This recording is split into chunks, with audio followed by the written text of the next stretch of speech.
Hello everyone, welcome to the channel. Today let us know about first India's COVID-19 diagnostic kit with RT-PCR technology. Before checking into the topic, there are many doubts on diagnostic kits. How extent are the diagnostic kits accurate? Why test result is so late? Are the diagnostic kits approved by FDA?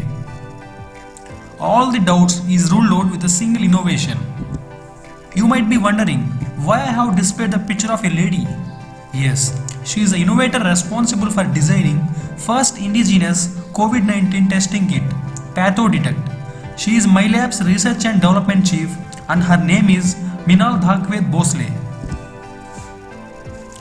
With the assessment on medical diagnostics of present situation in India, it came to know that it takes 4 years for the lab results to come out.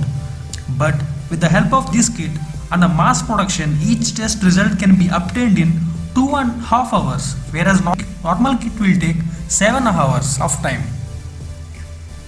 So do subscribe and click on the bell symbol for more updates. Thank you.